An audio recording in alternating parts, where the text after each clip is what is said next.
नमस्कार, मैं हूं निशा मदलिका। आज हम बनाएंगे मावा मिश्री के लड्डू जन्माष्टमी पर कन्हैया के भोग के लिए। ये लड्डू कान्हा को तो पसंद आते ही हैं, आपको भी बहुत पसंद आएंगे। तो शुरू करते हैं। 300 ग्राम मावा कप से नापेंगे तो ये 1.5 कप मावा है। और ये 150 ग्राम पनीर कप से नापेंगे तो ये 3/4 कप है। तो सबसे पहले हम पनीर को ग्रेट कर लेते हैं। हाथ से भी क्रम्बल कर सकते हैं, लेकिन ग्रेट कर लें तो इसकी मिक्सिंग अच्छे से हो जाएगी। तो बड़े वाले ग्रेटर से ग्रेट करेंगे। ये ग्रेट हो गया। अब आ जाइए गैस के पास। मावा को भूनने के लिए कढ़ाई में डालते हैं, तो इसे थोड़ा सा क्रम्बल करते हुए डालेंगे। मीडियम फ्लेम पर इसे लगातार चलाते हुए भूनना है। थोड़ा सा कलर चेंज हो जाए और इससे घी अलग होने लगे और अच्छी सी खुशबू आने लगे।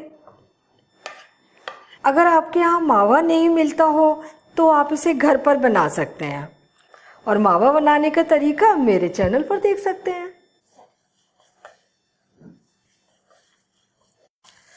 मावा से खुशबू निकलने लगी है, हल्का सा इसका कलर भी चेंज हो गया है और देखिए इससे घी भी निकल रहा है। मावा भुन गया। अब इसमें डालेंगे ये पनीर और इसे मिलाते हुए अब थोड़ा सा और भूनेंगे। इसे हम मीडियम फ्लेम पर भून रहे हैं और मिक्स करते हुए भून रहे हैं। पनीर और मावा दोनों अच्छे से मिक्स भी हो गए हैं और भून भी गए हैं। खुशबू आ रही है इनसे, और हम देखें तो हल्का ये घी भी निकल रहा है। तो इन्हें हमें ड्राई होने तक भूनना है। इनका बहुत ही गजब का टेस्ट आता है जब ये दोनों मिलकर अच्छे तरीके से भुन जाते हैं। ये भुन चुके हैं। मैं फ्लेम बंद कर रही हूँ और इन्हें थोड़ी देर और चला लेते हैं गरम कढ़ाई में। मावा को हमने पहले 5 मिनट भून लिया था। पनीर मिलाने के बाद इसे 7 मिनट और लगातार चलाते हुए भून लिया है, और अब ये बहुत अच्छी तरह से भुनकर तैयार हो गया है। और इस खोया पनीर को एक प्याले में निकाल लेते हैं और थोड़ा ठंडा होने देते हैं। मावा मिश्री लड्डू बना रहे हैं तो इसके लिए मिश्री चाहिए। ये 150 ग्राम मिश्री ली है। अब इसे तैयार कर लेते हैं। मिश्री को खलबट्टे में कूटेंगे।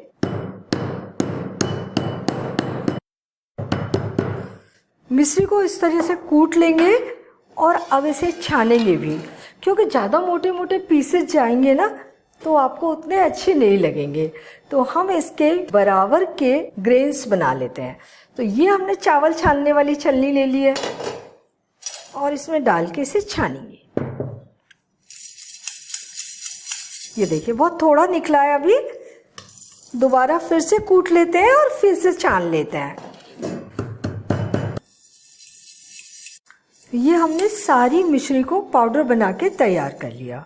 ये जो पाउडर है देखिए बिल्कुल एकदम बारीक सा नहीं है, हल्के हल्के इसमें मोटे मोटे से दाने हैं। इसके लिए जो आप मिश्री लेंगे वो खूंजा मिश्री लीजिए, वो सॉफ्ट होती है और उसके ग्रेन्स जो बना रहे हैं वो आसानी से बन जाते हैं। मावा ठंडा हो गया है और जब ये मावा मिक्स ठंडा हो जाए तभी मिश्री को मिलाना है। जब तक गर्म है तब तक बिल्कुल नहीं मिलाना। बिल्कुल हल्का सा ऐसा लग रहा है गुनगुना सा, अब मिला सकते हैं। तो ये मिश्री का पाउडर गया मावा के अंदर।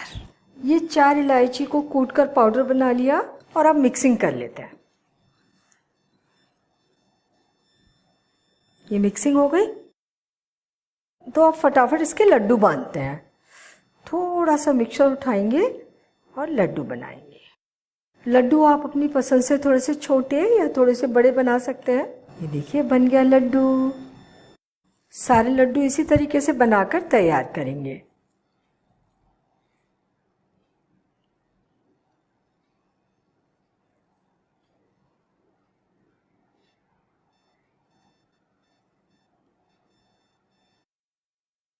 इतने मिक्स से 14 से 15 लड्डू बनकर तैयार हो जाएंगे। इनके ऊपर थोड़ी सी पिस्ता कतरन लगाते हैं। गार्निशिंग करना तो ऑप्शनल है, आप चाहे तो करें और नहीं चाहे तो नहीं। लड्डू तो वैसे भी बहुत सुंदर और टेस्टी बने हैं। ये हो गए मावा मिश्री लड्डू बनकर तैयार है और इनका स्वाद बहुत ही लाजवाब है। इसे बनाते समय क्या ध्यान रखना है, जब आप पनीर और मावा को भून रहे हैं तो फ्लेम को मीडियम रखें। उसे लगातार चलाते हुए पूरी तरीके से मिक्स होने तक, ड्राई होने तक हल्का सा कलर चेंज होने तक, खुशबू आने तक भून लें और इन्हें ठंडा करें। छू के देख लें, जब ये ठंडा हो जाए तभी आप मिश्री पाउडर को इसमें मिलाएं। और जो आप मिश्री बाज़ार से ला रहे हैं तब आप सॉफ्ट वाली मिश्री खरीदिए, खूजा मिश्री कहते हैं उसे, उसका पाउडर जल्दी से बन जाता है। ये लड्डू आप फ्रिज में रखकर 10 दिन तक खा सकते हैं। तो आप इन्हें बनाइए, खाइए और अपने अनुभव मेरे साथ शेयर कीजिए और मुझे बताइए कि मुझे आपके लिए और क्या बनाना है। अगर मेरा चैनल अभी तक आपने सब्सक्राइब नहीं किया है तो प्लीज़ इसे तुरंत सब्सक्राइब कर लीजिए। बेल आइकन भी दबा दीजिए ताकि मेरी आने वाली रेसिपीज़ की नोटिफिकेशंस आपको मिलते रहें।